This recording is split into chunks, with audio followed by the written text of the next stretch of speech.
मुंब्रा के तनवर ग्राउंड ईद मेले में बम्पर धमाका ऑफर, जहां आपको एक टिकट खरीदने पर एक टिकट बिल्कुल फ्री दिया जाएगा। गर्मियों की छुट्टी में अपने परिवार के साथ लुत्फ उठा सकते हैं। ईद मेले में आसमानी झूला, ब्रेक डांस, टोरा टोरा ऐसे और भी झूलों का मजा ले सकते हैं। इसके अलावा खाने का बेहतरीन जायका। तो आज ही अपने परिवार के साथ आएं तनवर ग्राउंड ईद मेले में, जहां आपको एक टिकट पर एक टिकट फ्री दिया जाएगा।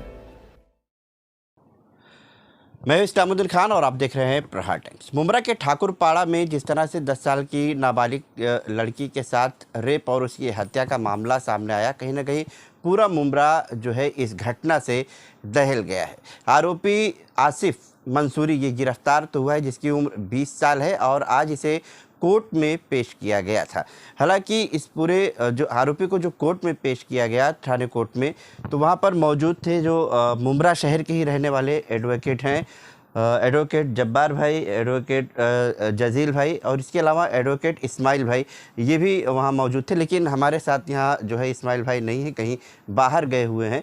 लेकिन इस पूरे मामले में क्योंकि जो पीड़ित लड़की थी जिसकी हत्या हुई, कहीं ना कहीं वो एक मुंब्रा की बेटी थी और ये सभी लोग जो है मुंब्रा शहर के रहने वाले हैं। इस वजह से इस पेशी जब हुई उसकी आरोपी की, तो ये वहाँ पर मौजूद थे। एडवोकेट जब्बार भाई, आपसे पूछेंगे कि जब आरोपी को आज कोर्ट में पेश किया गया तो क्या कुछ वहाँ पर सुनवाई हुई? क्योंकि जो अपराध उसने किया है ये काफ़ी जघन्य अपराध माना जाता है।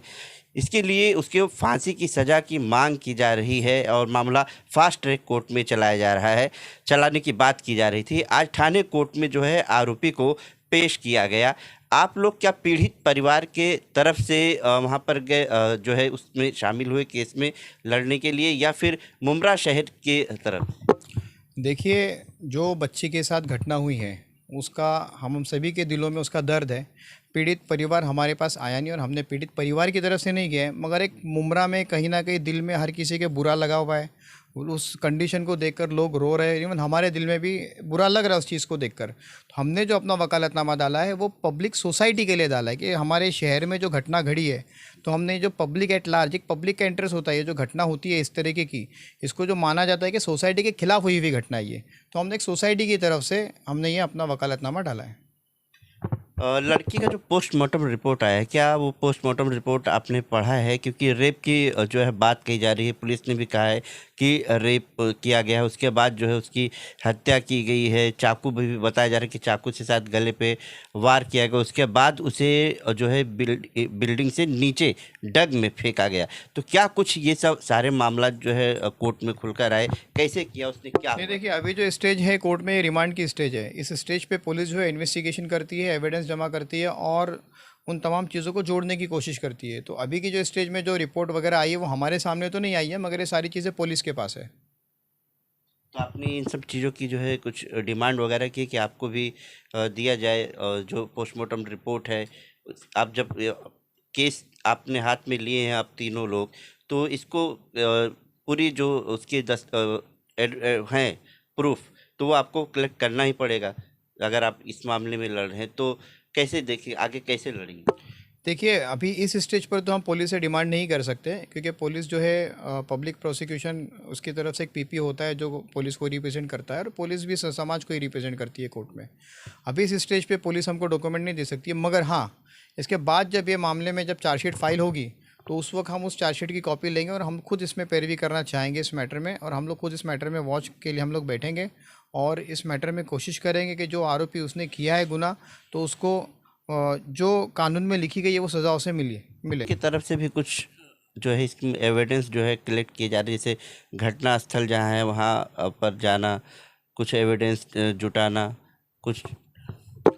देखिए, जो चीज़ें फ़ोटोग्राफ्स वगैरह हमारे पास सामने आए हुए हैं वो हम चाहेंगे कि कोर्ट में इस चीज़ को प्रॉपर वे में प्रोड्यूस करें, और बस अभी अगली तारीख में हम देखते हैं जितना भी हम इकट्ठा कर सकते हैं यहाँ से मटेरियल, वो इकट्ठा करके हम पुलिस को भी देंगे और कोर्ट में भी हम इन चीज़ों को प्रोड्यूस करेंगे। जिस तरह से ये कहा जा रहा है कि काफ़ी जघन्य अपराध है, लोग फांसी की मांग कर रहे हैं, कोई इनकाउंटर की बात कर रहा है, लेकिन मामला जो है कानूनी तहत जो है इसको सज़ा दी जाएगी, तो क्या लग रहा है कि ये अपराध में क्या सज़ा मिल सकती है उसको, अगर सुनवाई होती पूरे मामले को लेकर, तो उस अपराधी को क्या सज़ा हो सकती है? देखिए, अभी आपने जैसे कहा कि लोग कोई इसमें फांसी की सज़ा मांग रहा है, कोई इनकाउंटर की मांग कर रहा है, कोई कोई कुछ और मांग कर रहा है। तो मैं आपको एक चीज़ बताना चाहूँगा कि ऐसे अपराधों में इनकाउंटर नहीं होना चाहिए, क्योंकि ये सही चीज़ गलत है। क्योंकि आरोपी का भी राइट है कि उसको उसके वकील के थ्रू रिप्रेजेंट किया जाए कोर्ट में।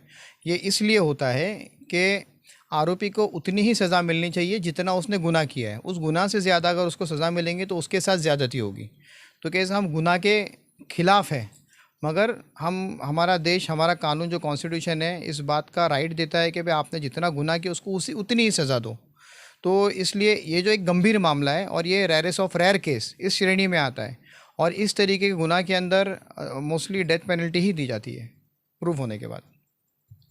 जिस तरह से आप लोग कह रहे हैं कि मुमरा शहर के बेटी है वो, इसलिए आप लोगों ने जो है एक एनजीओ से भी आप लोग जुड़े हुए हैं, तो आप लोग पैरवी कर रहे हैं, तो इस केस को लेकर कहाँ तक आप लोग जाएंगे? जिस तरह से अगर ये फास्ट ट्रैक में मामला चला गया तो? देखिए, अभी तो इन्वेस्टिगेशन का मामला है और ऐसे तरीके के मामलों में 90 दिनों में चार्जशीट डालने का प्रावधान है कि 90 दिनों में चार्जशीट दाखिल की जाती है।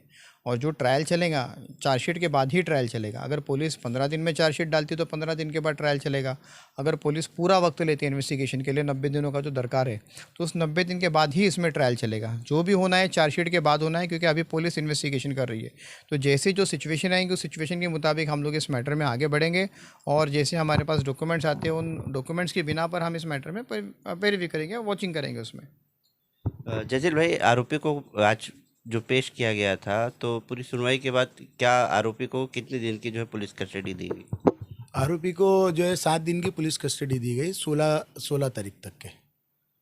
उसको इन्वेस्टिगेशन के लिए पुलिस कस्टडी में उसको लेकर गया है। आपको क्या लग रहा है कि इस पूरे मामले में जिस तरह से ये अपराध है किया है उसने, तो पुलिस ने भी इन्वेस्टिगेशन किया है, पोस्टमार्टम रिपोर्ट भी आ चुकी है, तो ऐसा पब्लिक का कहना है कि इसमें एक नहीं आरोपी और भी हो सकते हैं इसमें, तो क्या लग रहा है आप लोगों को कि? अभी उसको 16 तारीख तक के इन्वेस्टिगेशन में पुलिस ने अपने ताबे में रखा है। जब 16 तारीख को पुलिस में वापस उसको पैरवी करेंगे, जब वहाँ पे हाजिर करेंगे, तो उसके अंदर पुलिस अपनी इन्वेस्टिगेशन रिपोर्ट वहाँ पे पेश करेंगी, तो उसके अंदर सारी चीज़ें नज़र आएगी कि वो अकेला था क्या उसके साथ में कोई और था। और पुलिस अपनी इन्वेस्टिगेशन कर रही है। इंशाल्लाह पूरी पुलिस के ऊपर होप है कि वो इसको फेयर इन्वेस्टिगेशन करके पुलिस जज के सामने सारी चीज़ें रखेंगी। उसके अंदर जो भी चीज़ें उसके अंदर हमारे को नज़र आएगी, हम उसके ऊपर जो है वो आर्ग्यूमेंट उस वक्त पर करेंगे, कोर्ट को असिस्ट करेंगे। पीपी और वहाँ पे आए ऑलरेडी मौजूद रहता तो उसको असिस्ट करेंगे, और हम उसको कोशिश करेंगे कि जल्द से जल्द इसके अंदर जो है वो चार्जशीट फाइल हो और आगे केस चले, इसकी हम लोग पूरी कोशिश करेंगे। तो आपने सुना कि जो आरोपी है उसे आज कोर्ट में पेश किया गया था और आज सुनवाई भी हुई। 16 तारीख तक जो है आरोपी को पुलिस कस्टडी में भेजा गया है।